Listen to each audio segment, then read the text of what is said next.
మీరు కనుక interviews attend అవుతున్నట్లయితే ఖచ్చితంగా ఈ వీడియో మీకు యూజ్ అవుతుంది. I can bet on that.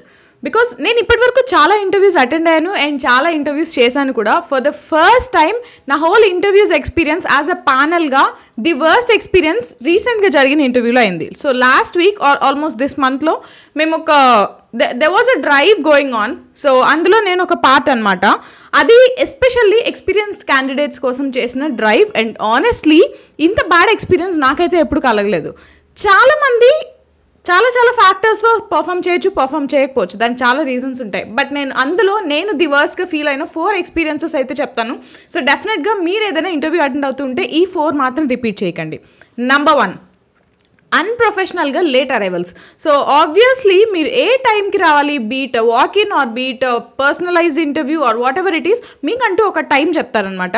So for example మీరు మార్నింగ్ 9:30కి ఇక్కడ ఉండాలి అని చెప్పినప్పుడు if you cannot make it to that time, ఫస్టే మీరు హెచ్ఆర్ని కానీ లేకపోతే మీ టాలెంట్ అక్విజిషన్ టీం నుంచి ఎవరైతే మిమ్మల్ని కాంటాక్ట్ అవుతారో వాళ్ళకి మీరు ఫస్టే చెప్పేసేయండి. ఏంటంటే we cannot make it to that time, 9:30కి నేను రావడం ఇంపాసిబుల్, నేను ఆల్మోస్ట్ 30 కిలోమీటర్స్ నుంచి రావాలి, whatever the reason might be.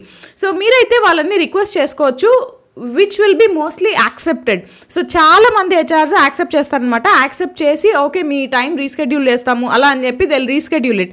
అలా కాకుండా ఓకే నేను 9:30కి వచ్చేస్తాను అని చెప్పి మీకోసం అక్కడ ప్యానల్ వెయిట్ చేస్తున్నప్పుడు లాస్ట్లో 9:20 ఆర్ 9:15కి మెసేజ్ చేయడం ఏంటంటే ఐఎమ్ రన్నింగ్ లేట్ అని కానీ లేకపోతే మా మదర్కి ఏదో బాగాలేదని or whatever the reason might be. మీకు ఒక జెన్యూన్ రీజన్ ఉండొచ్చు, బట్ చాలామంది ఇవే రీజన్స్ ఇవ్వడం వల్ల ఏమవుతుందంటే జెన్యూన్గా రాలేని వాళ్ళ మీద కూడా బ్యాడ్ ఇంప్రెషన్ వచ్చేస్తుంది, for whom it cannot be rescheduled again. So don't be unprofessional at all. So మీరు రాగలిగితే వస్తా అని చెప్పండి, రాలేనంటే రీస్కెడ్యూల్ చేయమని అడగండి. అండ్ నిజంగానే మీ వల్ల కాదంటే ఇప్పుడు నేను రాలేకపోతున్నాను, so please let me know if there is another chance that I can take this interview in the later slots అన్నో అలాగే ఏదైనా something you can request that way. So that is first thing. And second thing, the most embarrassing one, నేను ఇప్పటి వరకు experience చేయలేదు, ఎందుకంటే నేను చాలామంది ఫ్రెషర్స్ని ఇంటర్వ్యూ చేశాను, నేను చాలామంది ఎక్స్పీరియన్స్డ్ పీపుల్ని కూడా ఇంటర్వ్యూ చేశాను.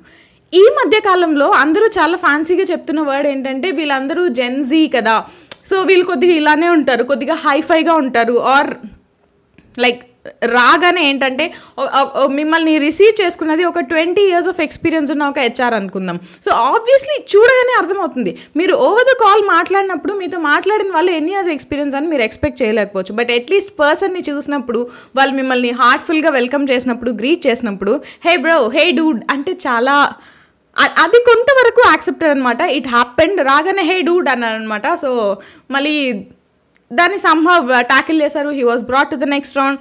సో ఎంత దారుణం అంటే ఇంటర్వ్యూ జరుగుతున్నప్పుడు they started flirting with the panel. To be honest నాతో ఎలా ఫ్లర్ట్ చేశాడు నాకైతే అర్థం కావట్లేదు, నాకు మధ్యలోనే ఏం చెప్పాలో కూడా అర్థం కాలేదనమాట. నేను చాలా నీట్గా ట్యాకిల్ చేసి ఆ మూమెంట్ని, సో నేను ఆ హోల్ ఇంటర్వ్యూ కండక్ట్ చేసి I even sent him to the next level. Because నేను అనుకున్నాను అనమాట ఎక్కడో మేబీ ఇతనికి కొద్దిగా బిహేవియరల్ ఇష్యూస్ ఉండొచ్చు, ఆర్ మేబీ ఈ లెవెల్ ఆఫ్ ఎక్స్పీరియన్స్ రావడానికి అతనికి కొద్దిగా టైం పట్టచ్చు, maybe we can train him on that అని అనుకొని I even passed him to the next round. Next round panel వచ్చి ఏకంగా అతని మీద కంప్లైంట్ అయితే చేశారనమాట. ఇతను చాలా టూ మచ్గా మాట్లాడుతున్నాడు, like too much of attitude చూపిస్తున్నాడు, గర్ల్స్తో ఫ్లర్ట్ చేస్తున్నాడు, ఇలా అంతా అని చెప్పి అనమాట. సో వెంటనే ప్యానల్ నా దగ్గరకు వచ్చారు, how did it go with you అని చెప్పి నేను అదే ఫీడ్బ్యాక్ ఇచ్చాను. I just wanted to give him another chance అని చెప్పాను అనమాట. సో అప్పుడు చెప్పారు, సో ఇలాంటి వాళ్ళని అవుట్ రేటెడ్గా we will not take them to the next level అని చెప్పేశారు. So and one more, he was almost 7 years experienced. So 7 years of experience వచ్చాక మీరు ఏదో ఇన్షర్ట్ చేసుకొని రావాలి, టై కట్టుకొని రావాలి, వెరీ వెరీ ప్రొఫెషనల్గా ఉండాలి, లేకపోతే ఇలా మిమ్మల్ని ఎవరు ఎక్స్పెక్ట్ చేయరు. బట్ అట్లీస్ట్ ఏంటంటే ఇంటర్వ్యూ ఎటిక్వేట్ అనేసి ఒకటి ఉంటుంది. అండ్ మీరు ఫ్లోర్ ఆర్ ఓడీసీ ఆర్ ఫ్లోర్లోకి వచ్చాక ఏంటంటే మీరంటూ కొద్దిగా డీసెంట్గా బిహేవ్ చేయాల్సి ఉంటుంది. Obviously you can say like you can sit on the benches there, you can do whatever you want there. So అదొకటి అనమాట, be as professional as you can. And number 3, so ఇదైతే నేను honestly expect చేయలేదు. Almost 10 years experience అని మీరు పెట్టినప్పుడు you should be at least able to perform in such a way that you at least have some 5 years of experience. So నాకు 10 years experience ఉంది అని మీరు ఓవరాల్గా చెప్తున్నారు, like over the telephonic interview or whatever it is. But ఇక్కడికి వచ్చాక minimum ఒక 5 years ఉన్న వాళ్ళలాగా మీరు పర్ఫామ్ చేయాలి. అట్లీస్ట్ మీ ఎండ్ నుంచి మీరు ఎఫర్ట్ ఇస్తే మేబీ విత్ ఇతన్ని కొంచెం ట్రైన్ చేయొచ్చు అనుకోవచ్చు. బట్ ఓవరాల్గా మేము ఇది అని చెప్పాక మీ పర్ఫార్మెన్స్ లేకపోతే ఎలా ఉంటుందంటే మాలో మాకే కొన్ని క్వశ్చన్స్ వస్తాయన్నమాట. ఏంటి మనం ఏమైనా టూ మచ్గా ఎవాల్యుయేట్ చేస్తున్నామా, ఆర్ మేబీ వాళ్ళ లెవెల్ కొద్దిగా తక్కువకుందా అని చెప్పేసి. సో బీ ఆనెస్ట్, మీరు ఒక 5 years రిలేటెడ్ ఎక్స్పీరియన్స్ మీకు 5 years ఉంటే 5 years అనే చెప్పండి, and overall industry experience 10 years అని చెప్పండి. And last and the important thing ఏంటంటే, ఇది నార్మలీ చాలా మంది దగ్గర చూస్తూనే ఉన్నామన్నమాట. ఏంటంటే if you did not perform well, at least మీ కాన్ఫిడెన్స్ని అలాగే పెట్టుకోండి. మీకు తెలుసు సపోజ్ మీరు ఇంటర్వ్యూ సరిగ్గా చేయలేదు, so you can ask for your feedback, can you please give me a feedback అని కానీ, లేకపోతే ఏదైనా ఫామ్లో మీరు మీ ఫీడ్బ్యాక్ని అడగచ్చు. అంతేగాని ఇంటర్వ్యూలోనే అందరి ముందరే I know I did not perform well, I know I'm not going through this round, I know I'm not going to the next round అని మీకు మీరే కన్ఫెస్ చేస్తే ఏమైపోతుందంటే, సమ్వేర్ మీరు ఎక్కడో మీ థాట్ ప్రాసెస్ బాగున్నప్పుడు మీ ప్యానల్ అనుకోవచ్చు అనమాట, okay let us give her 1 more chance, next రౌండ్కి పంపించి చూద్దామని చెప్పి. బట్ మీరే అందరి ముందర కన్ఫెస్ చేస్తే ఏమవుతుందంటే ఆ 1 ఛాన్స్ కూడా రూల్ అవుట్ అయిపోతుంది, which happened with many candidates.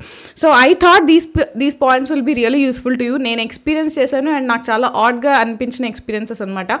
So ఇలాంటి ఇంకా ఎక్స్పీరియన్సెస్ కానీ ఇలాంటి ఇంకా టిప్స్ తెలుసుకోవాలంటే please do subscribe to Chandana Pavan. And ఎక్కడైనా రాంగ్గా అనిపిస్తే ఐఎమ్ సారీ, బికాజ్ నేను పర్సనల్గా ఎంబారసింగ్గా ఫీల్ అయిన moments ivi. I'm not saying that everybody will do this, but I have been through this through some candidates anamata. So yeah, have a great rest of the day.